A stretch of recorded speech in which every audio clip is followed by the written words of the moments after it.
Hello and welcome, everyone. So excited to have all of you here. It was actually super fun watching registrations come in. We almost are out of room in terms of being able to have more people register. So that is awesome.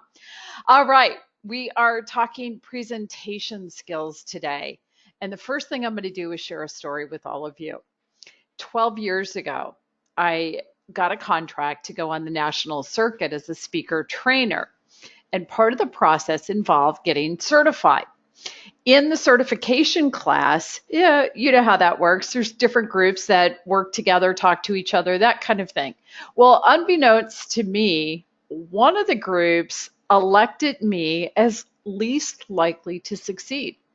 I was totally unaware of it. I found out when a year and a half later, I was on stage getting an award as their top trainer. And they told the story about nominating me as least likely to succeed. So it was super fun, needless to say. And the bottom line is this: if I can do it, you can do it.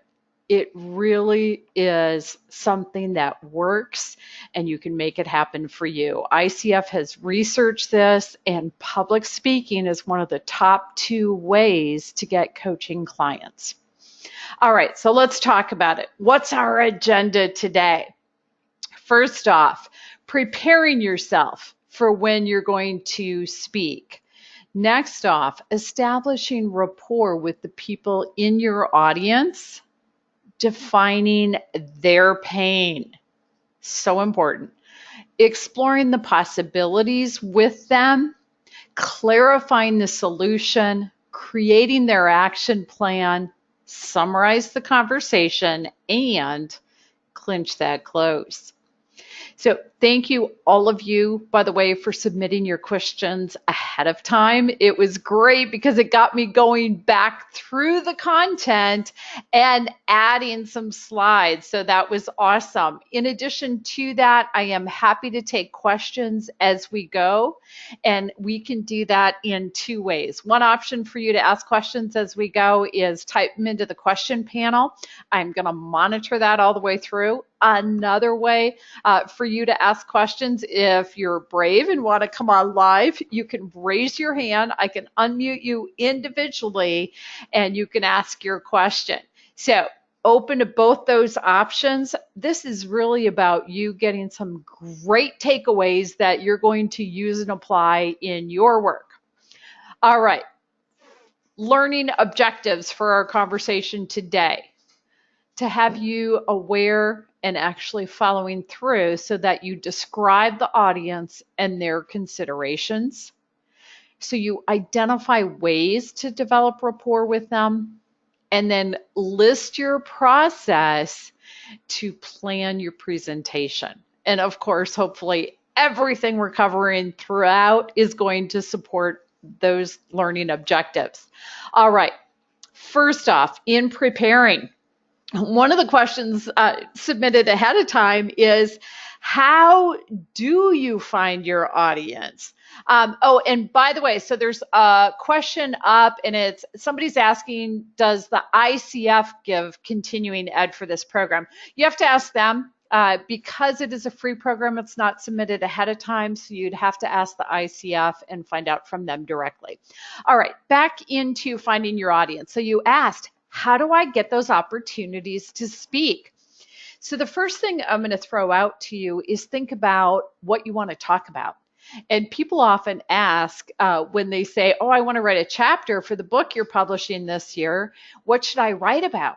And I'll say, who's your ideal client? What's their challenge? What do they care about? What do you want to be known for? So the first step in finding your audience is knowing who you want your audience to be. What interest do you want to speak to? Because that's going to direct where you go. For example, somebody who wants to work with business people is going to be really smart to go talk to business groups, right? Groups like Rotary Club. They're all business people. They meet all the time. They look for speakers. And if that's who you want to work with as a coach, that's a great audience. Alternatively, if your audience is millennials, you're going to go somewhere different to connect with them. So define what your area of expertise is, define your niche as a coach, and that will help you think about where those audiences are. So one place is, yes, of course, all the different professional membership groups. You can also look at Meetup. Think about it. There is a group for everything, absolutely everything. You can also look at different groups on LinkedIn. You can look at some of the conferences happening in your area based on the topic. There are zillions and zillions of opportunities to speak. It starts with knowing what your expertise is and who your audience is. So hopefully that's answering that question. If you have a follow-up to that, just let me know. All right, your next piece. Once you identify your niche, it's really understanding them. Who are they? How do they think? How do they process? How do they function? And I'm guessing that sounds familiar to most of you from your coach training, because as a coach, what do? We know our client. We are aware and present to who they are. The same is true when you're speaking. Some audiences care about pure factual information. Some audiences like stories. Some people want activities. Everybody's different. And when you know who they are, you have an idea of how to prepare for them. So if you draw on what you got out of your coaching class, think about it. We talked about logic versus emotion. We talked about different learning styles. When you speak or you train, you want to incorporate all different personality styles and all different learning styles in your presentation. So consider this for a minute. When you get in front of an audience, the people that are achievers, the get it done type A personalities, they want to know what they're going to get out of it. So giving you the learning the learning objectives at the beginning of this conversation tells those of you who have achiever in you what you're going to get from hanging around. And that gives you a reason to hang around or not. Another example, people who are celebrators want to have fun. They want to know it's going to be a good time. So your energy, your enthusiasm, varying your tone, etc., is going to be effective for your celebrators. People that are investigators, they want to know the research. When you are using statistics and facts, it's important to them to know your source for those statistics and facts. The good news about pleasers is they're going to be happy whatever you do. So it's really fun that way. So think about who they are and think about what they think. So when you define your own niche, you define your target market, and then you think about all the different learning styles, thinking styles, and personalities in the room, and you incorporate something for each of them. Be aware also of what they're thinking about, how they're perceiving it, because the way you interact with them is going to influence their acceptance of you and of your information, the content that you're providing. So thinking ahead is smart. It's a good move for you in preparing. All right, let's keep going. The next step in your preparation is organizing your information. So what you want to make sure of is that you have content that really matters to them. Now, of course, the length of your presentation is going to influence how much content you have. Most of the time when you're getting started, you're doing presentations of 30 to 90 minutes. If you think about your preparation for that, sit down and start brainstorming. Okay, what are the different content areas? Organize it into 3 key points. What's interesting about the research on that is we remember things when they're in groups of 3. It's easier to remember 3 things than it is to remember 2 or 4. Fascinating. So when you put out information on what the presentation is going to be, and when you start it and you have your learning objectives, if people know I am going to walk away with 3 key points, 3 key content areas, then they feel like, okay, this is a good investment of my time. I know what to pay attention to and what to watch for. And it also helps you, because then what you do is you take those 3 key concepts, 3 important takeaways you want your audience to have at the end, and then for each of those 3, break it down into 3 more. And for each of those, break it down into 3 more. And how deep you go is going to be based on how much time you have. So if you have 30 minutes, it's probably the 3 things with 3 points under each of them. That's it. That's all you got time for. If you've got 60 minutes, you're going to be able to add some depth in some of those areas and so on. So you're organizing both on content, and then the other place you want to organize is where. So at the beginning of a presentation, you want to get people's attention. By the end of the presentation, you want them motivated to take action, to do something. In the middle, that's where you have your heavier content. So start thinking about where in the course of your presentation you're going to put that information. When you are preparing and you get to the idea of actually practicing, a couple of ideas for you here. So how many times, question for you, have you gone to a presentation and somebody is literally reading their presentation to you, whether it's printed in front of them off a screen or even reading their PowerPoint? We've all heard that expression, death by PowerPoint. If they're literally reading it to you, most often it's in a monotone, it lacks interest, and it fails to draw you in. So when we talk about practicing, do you want it memorized? Do you want it to be by rote? Well, here's the thing. When it's memorized, it's a lot harder to vary your tone, to draw people in, and to be flexible based on the questions and the interaction that are happening during your presentation.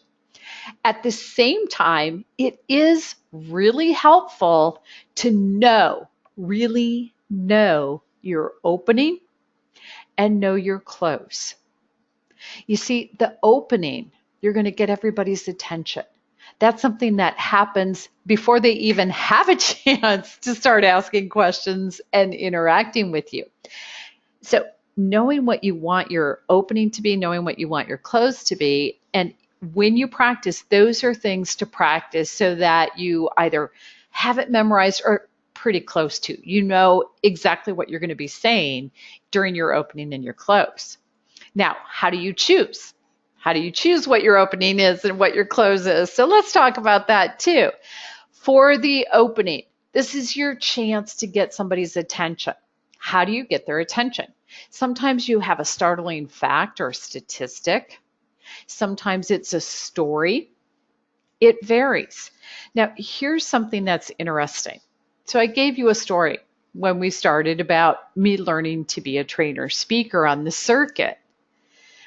What's funny is I went on that circuit, and for 4 years, I traveled to 15 to 20 different cities every month and did presentations. And the audience, initially I had the smaller groups. By the time I was wrapped up, it was 50 to 200 people a day. So over the course of 4 years, I spoke in front of thousands and thousands of people. And 2 or 3 times in all that time did I ever even get asked my last name. Isn't that fascinating? Now think about the implication. What does that mean to all of us? It isn't that they didn't care. I had people come up and tell me, and mind you, they don't even know my name. They'd come up and tell me, you just changed my life. Hey, that was the best ever, or all kinds of great things. It isn't that people don't care. It's that their purpose for being there is what they're going to get out of it. So the opening about getting their attention. When I shared that story with all of you at the beginning, what that tells you, number one, I'm just like you. I got elected least likely to succeed. And for those of you that have any level of self-doubt, now you feel better because you know that happens to all of us. We're all in the same boat in that regard. I'm right there with you. And then when I'm able to share the success, what it says to you is, hey, yeah, I do know something about what I'm talking about, which gives you a reason to keep listening and to stay engaged. So think about that when you go out and speak. When you have a story where you were the one who made the mistake or some sort of less than type of example, and then you moved forward, you moved past it and achieved, people go, okay, both you're just like me and you know what you're talking about. You've got some success under you. And it gives you credibility in just a few sentences. Another key piece, if you're using a story, is keep it really succinct. It's very easy to go on and lose people in the story. So tighten it up and tighten it up and tighten it up until literally a couple of quick sentences, you got the story, it's powerful, you move on. Now, if you're going to do a fact or a statistic, make it something that's surprising to people and cite your source. Remember, we have our investigators in the room. They want to know where you got this information and then talk about how it applies to them. Use it to lead into where you're going in your content, in the presentation that you're going to have. So many different ways. Another way to open a presentation, ask a question, a thought-provoking question, or even a challenging or controversial question, and throw out a couple of possibilities. So think ahead. Now, to go further, you're going to have your content throughout the presentation, and then you're going to get to the close. What do you want your close to be? Is your close a call to action? Is it an invitation? Is it an offer for something? How are you closing your presentation? What do you want happening at the end? And what is going to be most effective? So keep in mind your intention in giving the presentation. As an example, and I'm doing this because I have mostly coaches here, the intention is, hey, I want to get in front of people, I want to demonstrate my expertise, and this is a great way to pick up coaching clients. Okay, excellent. So at the close, what do you want them doing? Depending on the client you want, it may be your call to action is about them signing up for your newsletter. It may be your call to action is them signing up for a free one-on-one coaching conversation with you so they can test it out, that introductory session that you do. It may be your call to action is for them to take the next step. Perhaps you have a group or a program or whatever. How are you getting them involved in moving forward? And keep in mind, your call to action is something you want that works for all of them, whether or not they're going to come to you in terms of coaching. So it's got to be a call to action that's effective for everybody. There's a big difference between flat out selling and presenting valuable content people can use and apply whether or not they ever talk to you again. Keep in mind, you want that whether or not aspect to it because even the ones that do want to coach, they're going to feel more comfortable with you. Okay, let's keep going. The next piece that's going to happen is you want to establish rapport in your conversation. Now, we talked about the opening being something that gets their attention, being a story that's an example that puts you in the place of, being the mistake or not knowing or whatever, and you came past it and you got their attention that way. What happened there is you connect it with them because you put yourself in the same place everybody there is in. Hey, I'm just like all of you. I'm learning. This is new, whatever that is. So establishing rapport starts with that. Now, when you think also you want people to be comfortable with you, you want them to know that you're credible. The story did that. When you cite a startling statistic or ask a provoking question, that also demonstrates credibility because it demonstrates your knowledge, your expertise with that, your ability to think it through. So you're starting by getting their attention. In your conversation, it's very important that you're confident. How many of you have been to a presentation and the person starts and they get on and they say, well, and etc. You listen to it and you go, wow, okay. Maybe they really know their stuff and they lack the confidence to get in front of the group. So it's super important to be confident. Now, a lot of you are thinking, yeah, except for I'm not yet. That's okay. Here's what I'll share with you. Brian Tracy did the research on this in Psychology of Achievement, if you want to know the source for our investigators.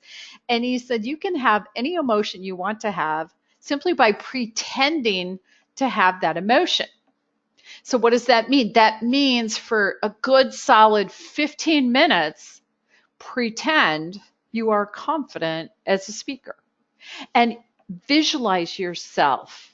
Imagine yourself in front of that audience and you're standing confidently and you're gesturing confidently, you're speaking confidently. What do you sound like? What do you look like? How does that feel? And put yourself in that place and invest a good solid 15 minutes in being that confident speaker. And guess what? You will feel confident. You've heard that expression, fake it till you make it. It actually works. There's science behind it. So being confident, coming across as confident is huge. Another step in establishing rapport is demonstrate belief in your audience. Think about it. When I look at the list of people on here, sometimes I literally say to myself, wow, they are so smart. They are so accomplished. How come they're in a class I'm doing? And it's amazing. It's important to know that your audience are smart people. They really are. They have a lot to offer. They're cool people. And I can wholeheartedly say that and feel it and experience that when I look at who's here. And when you know that I feel that way, whether or not you know it consciously, when I demonstrate my belief in you, it's easier for you to accept and believe in me. So letting people know that you have that belief in them. Very, very important. Another part of establishing rapport is your language. So imagine for a moment, and those of you that have taken coach training, you're going to be familiar with this. If I get up and I'm doing a presentation on how to do presentations and I start telling you, well, you don't want to do this. It doesn't work if you do that. Be careful about trying this. You can't do this. I don't recommend that. But if I say, well, you should, hey, this always or never works, hey, you need to, all that negative limiting language, do you remember that? And if you're hearing that in the presentation, what are you experiencing? You're going, yeah, all you're doing is telling me what not to do. I'm not learning anything here. I'm looking for things I can do. So I know what to do and I know how to do it. And what's fascinating about the language, the research on that, and I'm going to encourage you to get online and simply Google it, the impact of language and the impact of positive versus negative language. And you'll find that there are different studies, many of them, that talk about how it's actually easier to understand and process when somebody uses positive language. They are perceived as more confident, as more charismatic, as more intelligent, and it's easier for people to process the information. So if I get up in front of you and I say to you, now we're going to talk about X because it means this to you. And what we're going to give you is some tools for easily applying the information. What's the impact there? The difference in the language. So we talked about it in coaching. When we use these words, naturally, aware, experience, empowering, balance, calm, imagine, brilliant, we are perceived as confident, as positive, as proactive. It's easier to understand what we're saying, to process it, and to start applying the concepts. So when you are working on your presentation and you're starting to gather your information, you're listing the different ideas, you're organizing where you're putting it, do a check on yourself. Go back and look at your own notes. Is the language poison words or is the language phenomenal words? And make changes so that when you have your outline for your presentation, you are using language that is powerful, it's confident, it's positive, and it's proactive, and people want to listen to you because it makes a difference. Okay, so we've talked about establishing rapport with your audience. I'm going to shift into define the pain. So when you think about people going to a workshop, a presentation, a training class, that kind of thing, what they're looking for is ideas. And ultimately, they want ideas to address whatever challenge they have, whatever problem they have. We've got to be clear on what it is in the first place. So, in a corporate setting, as an example, you'll have people, let's say, talking about conflict. Okay, their problem's conflict. Or you'll have people talking about a boss that micromanages or whatever else. And if that's the person you're working with and you're going to coach them on how to manage up, give examples, give stories of the boss that's micromanaging. If your example is, hey, I want to work with millennials on demonstrating their own credibility and being perceived as quote unquote adults and knowledgeable in their fields when they're so young, talk about that. Give examples, give stories that highlight the experience they're having. Because a couple of things are going to happen. Number one, they're going to identify with it. They're going to go, yeah, that story is pretty similar to what I experience. Number two, they're going to go, okay, you get it. You know what I'm dealing with and what I'm talking about. And number three, it really brings them into that point. Yeah, I don't like this. This is what I'm experiencing and I don't like it. I want to change it. Okay, so you've got them now because that pain is clear. And then, much like in the story, poke fun at yourself. So, if your target audience is millennials, what experiences did you have when you started your career and you wanted to be perceived as credible and knowledgeable in your space, and you were struggling to create that perception? How did you put yourself out there? What happened? Where did you have failures? And how did you gain your success? So when you're able to poke fun at yourself, which by the way is politically correct, it's always okay to poke fun at yourself, right? Instead of somebody else. And you're able to talk about overcoming those challenges. What's happening when you say here's ways to overcome these challenges is you're starting to give them hope. Now they have, oh, it is possible to move past this. And that's really exciting. Now, as a tidbit, and I'm sneaking ahead a little bit, we'll circle back to it. Here's an important point. When you talk about overcoming those challenges, one of the ways to overcome it is the solution that you offer. Let me say that again. One of the ways that you want to identify as how to move past the challenge is the solution you offer. Is that the only way? No, there's more than one way.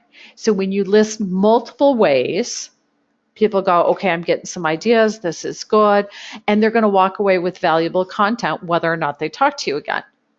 When you list the solution you offer as one of the ways, they start that process of accepting it and buying into it. So give it to them here as an option. It's also important to be clear about what happens if they don't do anything differently. If they stay the same way they are now, what's going to happen? You look at that picture on the screen. I love that picture for this. If that boat does nothing, that rock's going to sink it. And it's the same for all of us. Whatever our pain point is, if we just sit there with it, we're going to sink. and be really, really clear with people about that consequence. Because, and we all know this, it's so easy to stay in our old habits, in our old routines, and to accept things even when we're not happy with them because we know what they are. And that does occur. So if you truly want to motivate people to take action by the time you're finished with the presentation, you've got to be very clear about the consequences of them not taking action. Okay. Next, again, put yourself with them. You've had the pain. You've made the mistake of doing nothing and the consequences you experienced. You've had the pain. You did something, and where did it take you? So you keep yourself in that place with them. You talk about inaction and what that meant, and talk about action. And in both cases, talk about what you learned. Gee, I was in that pain point. I was experiencing that. I was stuck. And as much as I knew that, it took too much energy to do anything differently, so I just stayed there. And all of a sudden, 5 years later, I realized, gosh, I'm experiencing the same pain. Or alternatively, you say, I was really stuck and I was struggling with it, and 6 months, 12 months, and I'm struggling with it. And I finally decided to just get mad and do something about it. Or I finally decided to change, and I started the process. I went and I found out what the different options. I went out and I built my support system and my network, and I made the change. And talk about that. Talk about the options. So you looked at a couple of options when you were in that place, and there are more. Consider them. Here's a couple of things that are going to happen. So number one, back to what you offer is one of the options. And by offering other options as well, you are demonstrating your expertise. So if the pain point is, hey, I want to establish my credibility in the workplace, you talk about, okay, what are different ways to do it? One way to do it is to find those stretch assignments. One way to do it is to go talk to your boss and ask for opportunities. One way to do it is to look into cross-training. One way to do it is do favors for other people so that they start relying on you and counting on you. Another way to do it is, et cetera, et cetera, et cetera. So what you're doing is exploring multiple options and approaches. And guess what's happening for them? They're going, oh my gosh, this person, this speaker that I'm listening to knows what they're talking about. They have all these different ideas. These are great ideas. This is awesome.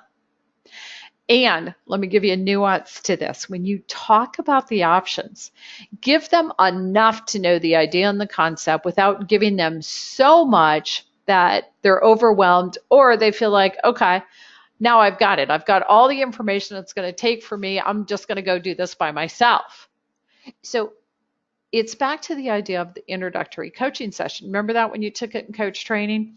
We said, hey, if you walk into an ice cream store and they offer you that little taste of ice cream, it's on a tiny little spoon. It's just a little bit, enough for you to know whether or not you want to buy the ice cream cone. Well, if you walk into that ice cream store and they hand you the entire ice cream cone so you can decide whether or not you want to buy it, at that point you're going, yeah, I already had it. I don't have to buy anything. So the same is true in your speaking. When you're doing a presentation, you're talking about different possible solutions. What you offer is one of them.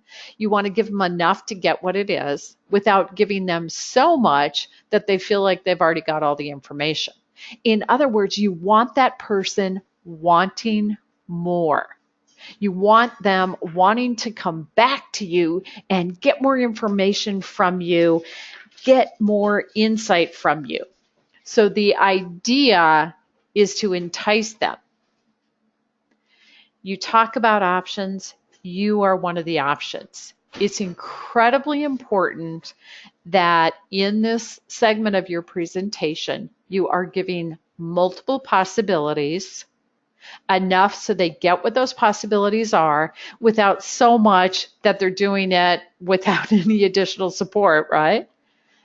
Coaching is one of the possibilities. So if what your solution is, what you're offering is coaching, that's one of the possibilities. Okay, so I'm just going to share something with all of you. I'm watching the question panel and hoping for questions there, and I'm watching for hands to raise for you to ask additional questions. Working really hard to make sure we're addressing that. So please do feel free to jump in with those questions. And while you're thinking about those and hopefully typing, etc., I'm going to keep going. So you've done the process of clarifying the solutions. The next thing you're going to do in your presentation is start working with them in creating their own action plan. Now think about the outcomes here. First off, for everybody in the room, everybody that you're speaking to, everybody that you're training, they're going, wow, what a great presentation, because I really came away with some key content, some great ideas, and I came away with my own action plan. And they're talking about you, and guess what? Word spreads. The other thing that's happening is this. They're going, wow, that person was really good. By the time I was done, I really had an action plan. I want to keep that up. I want to keep going. You see what's happening? You're demonstrating in many ways what you offer as a coach. You're demonstrating coaching as that solution by applying what you do as a coach in your presentation. So what does that mean to you? That means in your presentation, you want the people that are there defining their own action plan. So you're going to start asking them some questions and encourage them to get out some paper and pen or a computer, depending on the age or depending on the preference. So you're going to ask them, okay, who's in your support network? Hey, who's involved in this? Who are the stakeholders? Who do you want to talk to? Who's important in terms of making this move forward? Who's on your side for making this move forward? So have them start listing the people that are going to help them make it happen and help them make it move forward. So they create their list, the who. And then you're going to start asking them, okay, what does it take? And there's a couple of pieces to the what. What are the resources? What's important to the different who people? And what is it going to take to engage them in this action plan? And what are the specific action steps the individual is going to take to move it forward? How are they going to take those action steps? Exactly what are they doing? How are they using the resources? How are they moving past the obstacles? Where are they going? Where are they doing it? Where is it happening? And of course, when. So sit back and think for a minute. When you coach somebody, what do? You have them figure out their own strategies. You have them identify their resources. You have them create their action plan. It's the same concept. Now think about the power of that. You are there to do a training. You're there to do a presentation. And what do we all know? We know, and back to the research that we've mentioned in coaching classes, according to Ken Blanchard, we go to these training programs and we don't do anything differently. Or Personnel Management Association, they said a training gets a 22% improvement in productivity, coaching gets an 88% improvement in productivity. What's the difference? How do you make that much of a difference? Well, it goes back to people creating their own action plan. How are they going to implement the learning? How are they going to take these ideas? How are they going to take these concepts so that they do move toward what they want? And this is a mini coaching session in that group. Now you can do this a couple of ways. If you have a big audience, you can invite them to sort out into smaller groups and work through this with each other so that they share with each other, hey, this is the challenge I'm facing. And other people in their group start giving them ideas about how to address the challenge. And then they start figuring out their action steps for moving toward it. And then you can have them report back to the bigger group on ideas that people came up with. If you have a smaller group, it's more intimate. You can invite them to either be jotting it down for themselves, taking their tool for writing and capturing it, and you can ask people to share, or you can simply do it as a group discussion. Okay, who are people in the networks, and get everybody giving answers, and what are the ways to do this, etc. So you involve everybody in the conversation. It's more of a group coaching segment. This is super powerful. You're demonstrating what you offer as a coach, and you're giving people in your audience something they can walk away with so that they're saying, hey, this really helped. That's awesome. Let's see. A question came in. How do we entice them and get them wanting more so that they do come back for more? Okay, so let's do an example. In the coaching class that all of you took, one of the things we talked through was that stop conflict model. I used to train people in mediation. I used to do a lot of public speaking on conflict. And I can go up there and I can explain that process. And they've got very clear steps, and they still struggle. How do I actually use that? Because there's a lot more depth and detail to the process.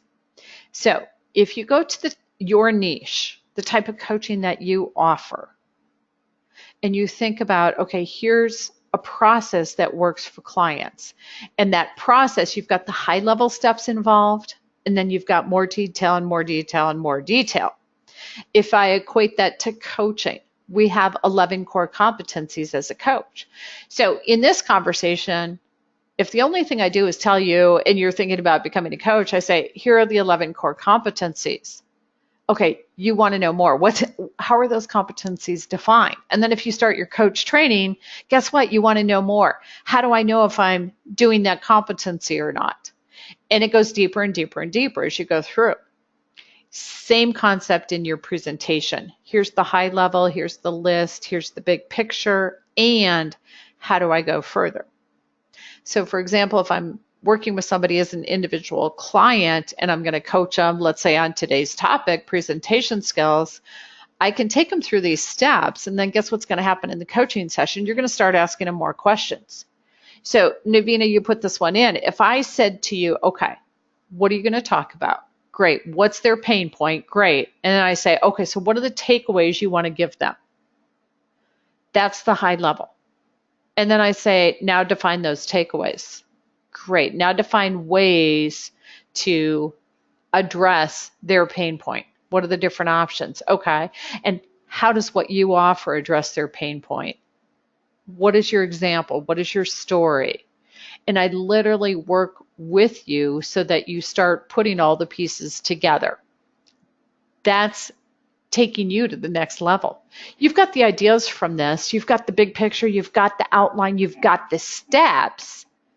And you're probably also aware there's more detail involved.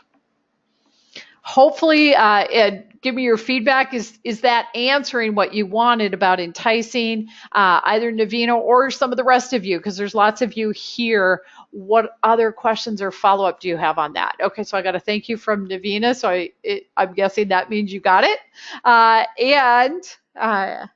Looking at, I think I'm ready to just keep going. So you're having people in your audience create their action plans.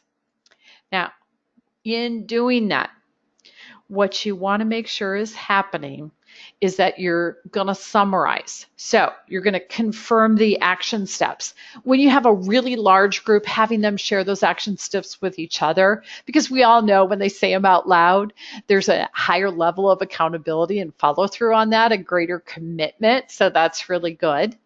If you have a smaller group, you may invite different people to share some of their action steps. And if it's a really small group, you can have everybody verbally say, here's an action step that I'm going to take. And the fact that they say it out loud gives them the ownership of it and increases the likelihood that they're going to follow through. The next piece to it, you're going to confirm the timeline. Okay, so now you've got your action step. When are you taking that? When is that going to happen? And what's your next step after that? So be really, really clear with them in terms of defining their action and defining their timeline. In the meantime, by the way, another question has come in, and I think this is a great one. How do we make it more concise if we only have 10 minutes? So I'm going to give you an example for that one as well. I was asked to create a series of 3-minute recordings on different topics so that they were mini training tidbits for leaders.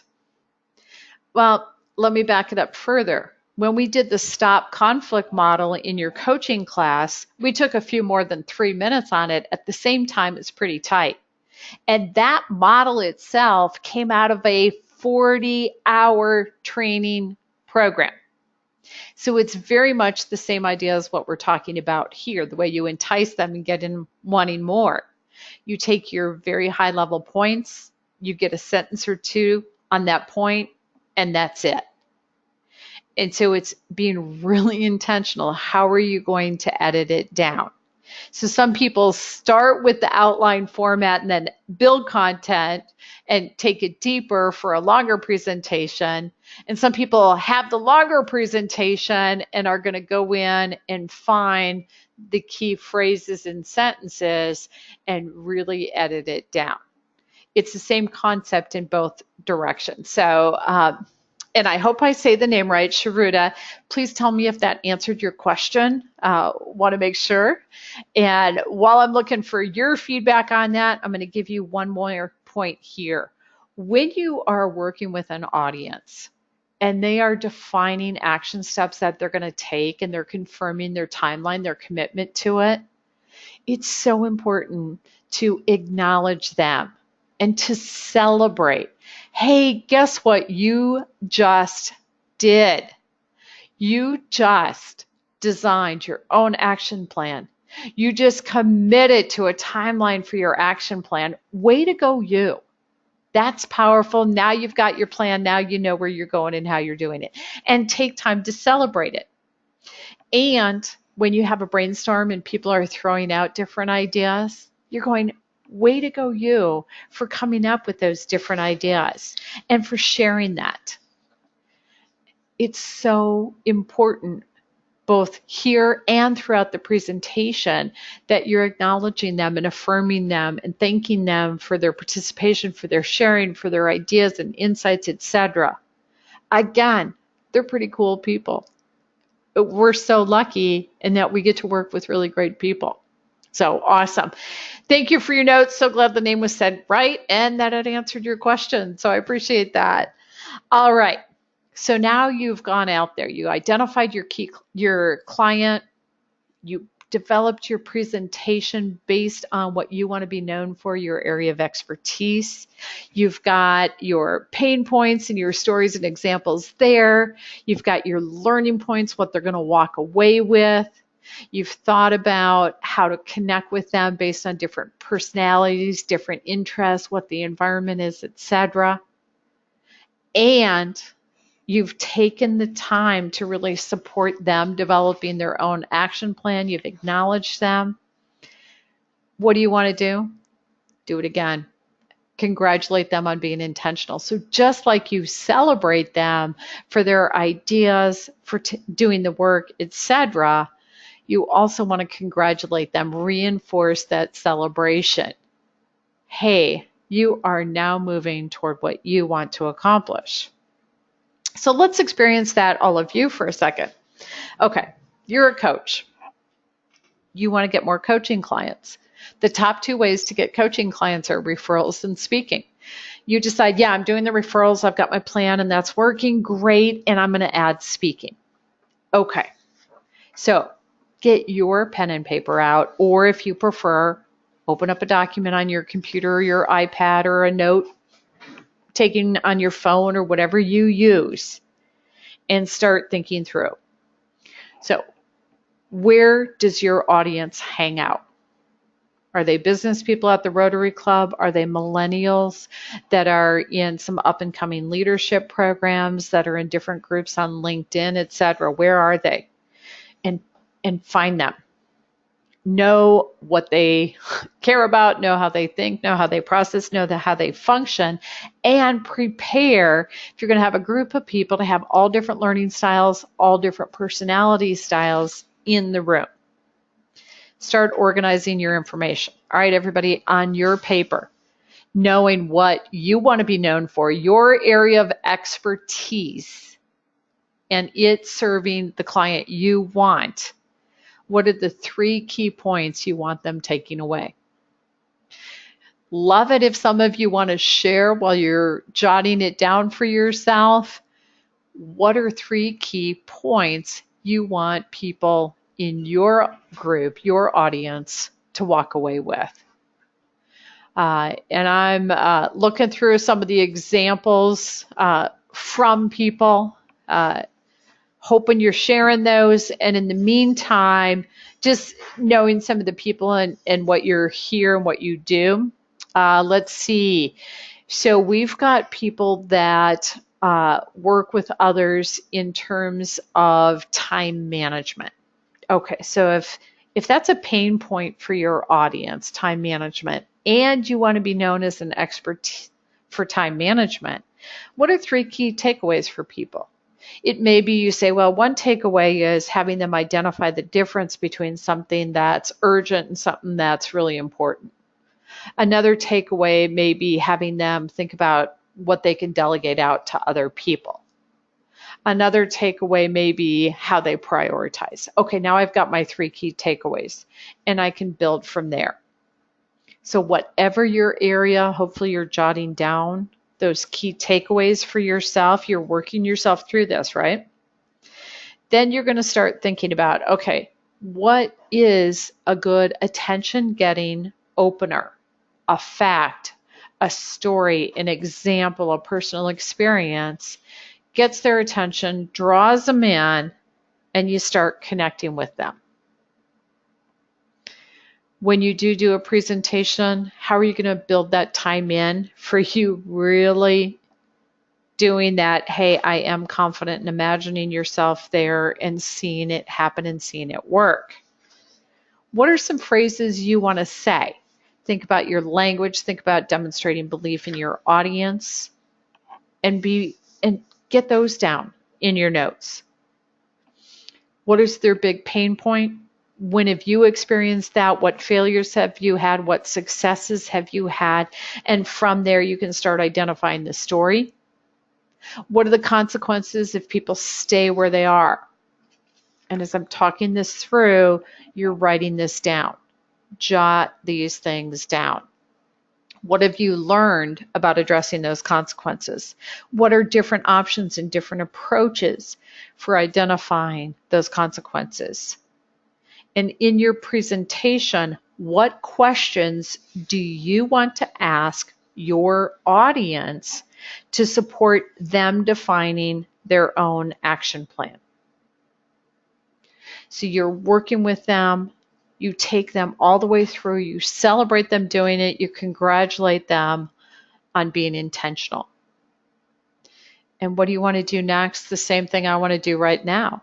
Every time I get to work with you, every time I get to have a conversation, I get that it is a privilege because you've got a lot happening in your world. You're a busy person. There's so much going on for you. And guess what? You chose to invest your time in being here. And that's a privilege.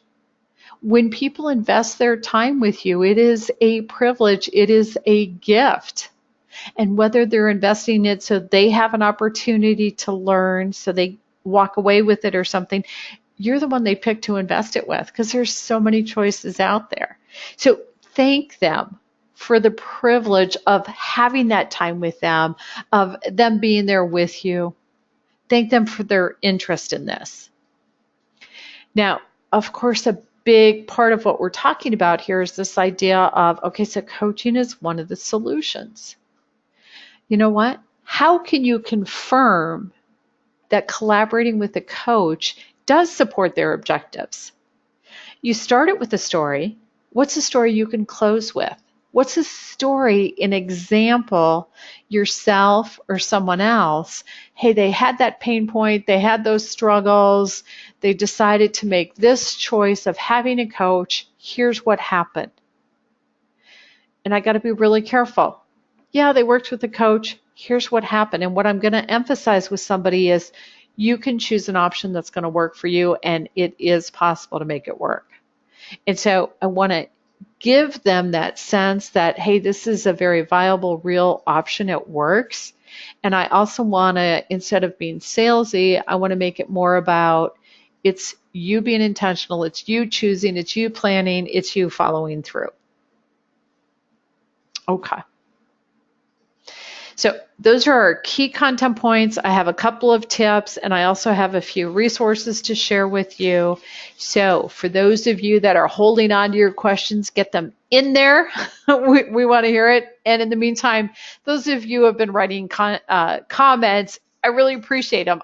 It's always good to know from me that, hey, this is helpful, this is valuable to you. So I appreciate those as well. So a couple of extra tips while you're thinking about questions you're going to put in there. First one, remember to think about, hey, are they logic or are they emotion? Now, chances are when you're speaking in front of a group of people, you've got both. How are you going to incorporate both in your presentation? The logic, people want facts and they want to know your sources. The emotion, people do like your stories and examples. So have a balance. Just like you balance visual, auditory, and kinesthetic, you want the visual element. For example, in this presentation, you being able to see the pictures on your screen and see the words of the key points, that's visual. You want kinesthetic. How do I get kinesthetic? Well, the stories, because it ties in some of those feelings and experiences, and also by inviting you to be taking notes for yourself. Those are kinesthetic. The auditory person, you like hearing it, you like thinking about it, and yes, you also like to have those ideas. So address all of them. Your pace. If my entire presentation is super fast, you're going to have a hard time keeping up with me. If the whole thing is super slow, you're going to go nuts and crazy waiting for me. So you want to vary. There's a time to go fast. There's a time to go slow. There's a time to be excited and a time to just be. So change your pace, mix it up, use all of it, and flex to your audience, their age, their socioeconomic status, their pain point, their focus, whatever it is for them, flex to who they are. What are the resources for you? Well, just like you're going to say in your presentation, you're going to tell people, hey, get a coach. That's one of the resources. There are writing groups out there. Chances are in the area you live in, there's a group that meets and they share their writing with each other and they give each other feedback and critiques. That's awesome. There are also speaking groups, things like Toastmasters, where the group gets together and people practice their speeches in front of each other. So you've got some great resources available to you right now for getting out there and expanding your skill set, enhancing both your writing and your speaking. So this is awesome. Now here's a big question. What's getting in your way from taking advantage of the resources you have? And how are you going to move past that and start taking action? Because what do you get when you do? You get yourself out there and you get more clients. We are here to support you. So you've got the Center for Coaching certification, and of course, we've got the coach training and all kinds of resources for those of you who have graduated. Take advantage of that. A week ago, we did a presentation on using the resources you have. That's on YouTube. Go check it out because it is absolutely amazing how much is currently available to you there simply because you graduated. Go take advantage of it. We also have the Center for Coaching Solutions. We are actively submitting proposals, and it's so interesting. It's one of our biggest challenges is making sure we've got the coaches to actually fulfill what's being asked for in those proposals. So we want to get more and more of you signing up and just telling us, yes, you want to be a coach. Yes, you want work as a coach. And it's as simple as that. Tell us you want work as a coach so that we know. So on Center for Coaching Certification website, if you go to the coach login page, your link to it is in the top right-hand corner of the website. On Center for Coaching Solutions, it says coach login, and it's actually not a login. You go to that page, there are 4 different tabs for you to fill out. And for those of you that graduated, the password to submit was sent to you, and it's on your coach login page. So get your information into us. Of course, additional resources. So you've got the blog. We put out new articles a couple times a week. Your Coaching Perspective series, that's a resource for you in two ways. One, there's some great content, and hopefully some of you are catching. Just this week, we published Coaching Perspective 7, so we've got a new group of published authors there. Great content, and it's a chance for you to get published. And it actually is a fabulous process for really developing your own writing skills. So hopefully you're thinking about being part of Coaching Perspectives 8. All graduates are welcome. Start sending your emails if you're interested in doing that. And then, of course, we do the free webinars. This is a resource for you in two ways. Number one, you can give them. And number two, of course, happy to have you here attending them. So all available to you. Please know if you want to call or email, a quick check-in, a question, whatever it is, we're here for you. We, of course, are offering coaching programs. We do the training and we do the coaching. To clarify the coaching programs, if you have a program in your organization, we are available to support starting it, running it, evaluating it, etc. We are available to support training, both the classes we offer for everybody publicly and internally inside your organization, and then coaching. Because best practices in coaching is internal coaches for entry-level to mid-level management, external coaches for the higher levels of management. In terms of an email for being part of Coaching Perspectives, that's going to come to me directly. I'll give you my email address in just a second, although you probably have it. Next steps for you now. If you want to take advantage of the free 30 minutes that we offer, let me know. Send me an email. I'll give you a link to my calendar. Do be intentional yourself. Choose the resources you're going to use. Plan your process. Implement your strategy and achieve the results you want. All right. I do realize we have used our time. A lot of great questions have been coming in. I'm going to stay around as long as anyone's still here and continue to answer those questions. In the meantime, my email is up on the screen. The website's up there. The phone number's up there. Let us know how we can be helpful. So thank you so much, everybody. And for those of you that have to jump, you've got other things scheduled, of course, feel free. Those of you who have additional questions, please type them in your question panel, or if you want to come on live, raise your hand. And you know what? I really appreciate it. Some of you are putting in such great comments and feedback. So thank you so much. It really is important to know that this is helpful to you. Good tips, good plan. Love it. Glad to hear that. That's awesome. So thank you, everyone. It is Friday. That means have an absolutely amazing weekend. The holidays are coming up. Hope you enjoy them.